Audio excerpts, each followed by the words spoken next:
Hi, we're going to move into some new territory now, but not in terms of departing from our old friend of C major, just a different time signature.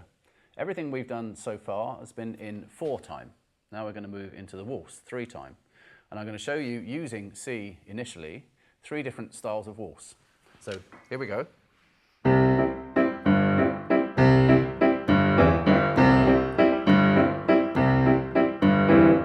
There's our first one, second one,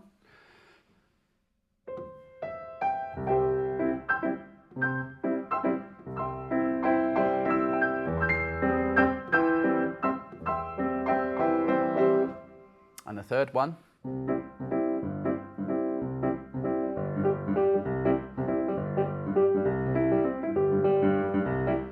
Okay, so going back to our first one, the least subtle of the 3. I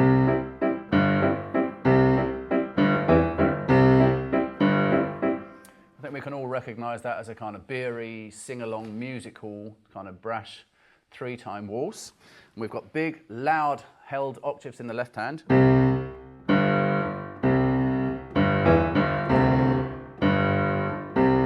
And loud staccato chords in the right hand.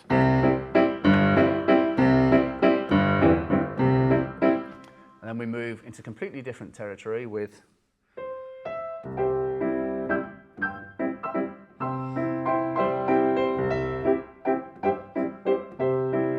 now obviously I'm pushing you in a direction by giving you one of the most recognisable melodies in the whole of sort of Western music. But you can hear that's a kind of Strauss waltz, so we'll have a little look at that.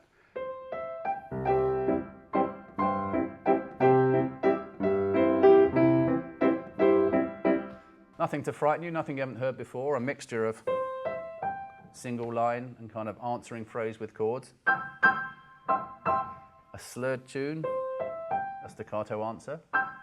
But what I'm more interested in with this one, that's actually really nailing the Strauss style, is a little bit of what we mentioned briefly in the last clip, rubato. And I'm sure you can hear, I'll over-accentuate it here.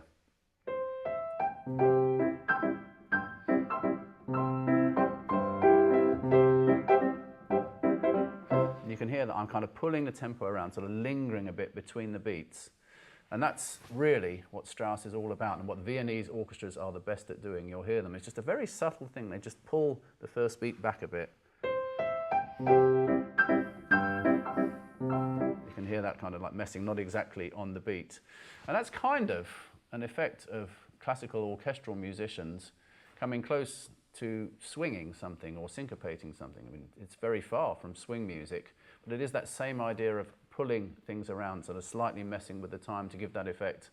And obviously on a piano, it's one thing to do it as a solo musician. With an orchestra, to get a whole body of 30 or 40 strings thinking as one and pulling that around is a lot more difficult. So you need an orchestra that's really all thinking the same way and pulling it back in exactly the same way, and the conductor's on side. So that's the detail that really nails that down as Strauss. And then we ended up with this sort of slightly more syncopated pattern. Now that's what's known as the jazz waltz. And all we're doing there is we're playing on the 1 and 3 in the left hand. 1, 2, 3, 1, 2, 3. And we're putting a little syncopated pattern. Instead of going, we're putting it on the second quaver. Instead of beats 2 and 3, we're putting it on the and. Which again is kind of that thing of slightly diverting your attention onto a weaker beat to give a syncopated effect, and just a million miles away from.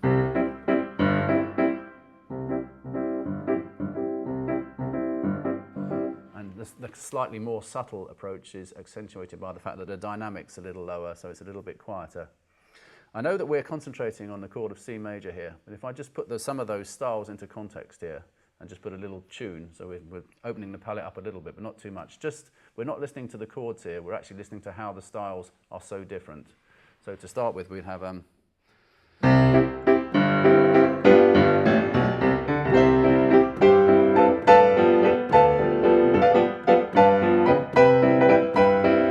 of big, brash, common, music hall-y type waltz. And then our classical Viennese waltz.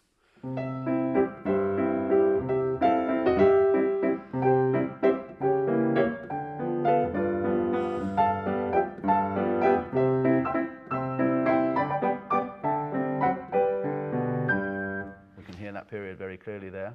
And with a jazz waltz, finally,